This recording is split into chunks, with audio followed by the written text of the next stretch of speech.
Thank you for tuning in to Greater Renovation Associates. Today we'll be doing a retainer wall made of cross ties. Some people call them railroad ties. You'll see them on railroads. That's what they call railroad ties. You'll see in this next picture, this wall is just over time coming apart. You see we've started taking it off of the upper left. This is the upper left. We're just going to take them all down, replace them with new. You'll see we're going to have to, of course, straighten the wall out itself because the wall, some of the dirt has actually pushed some of the cross tires out. To the right, you'll see holes in the wall. We'll come back with new so everything will look crisp, clean, and neat.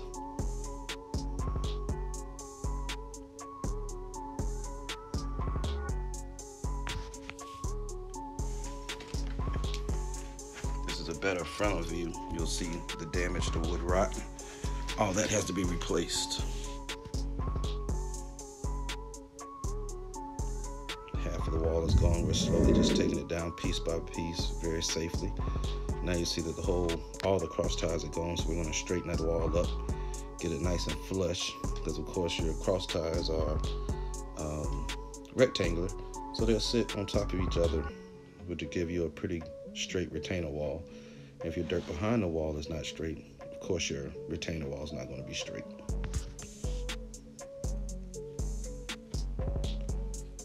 Now we start putting them back. And we just keep overlapping them. Of course, you don't stack them straight up on top of each other. Kind of lay them out almost like a brick formation. As long as they're overlapping, they'll keep strength.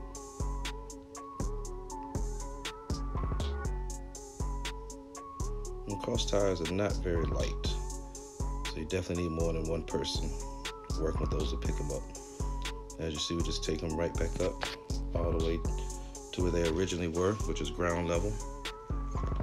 You see the end, that's how the corner's supposed to look. They overlap each other, nice and neat. You see how that is, nice and neat. Straight wall behind the straight wall of dirt, which will give you a straight wall for the for the cross ties. And as you see, our pile of cross ties are diminishing.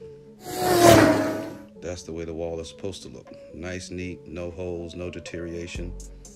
We've taken it all the way up the side. Now to hold all the dirt, which supports the patio. And you don't need that dirt up under that patio moving. I'll just give you a couple angles. You can see where we've taken it up to the dirt. Actually right above the ground level.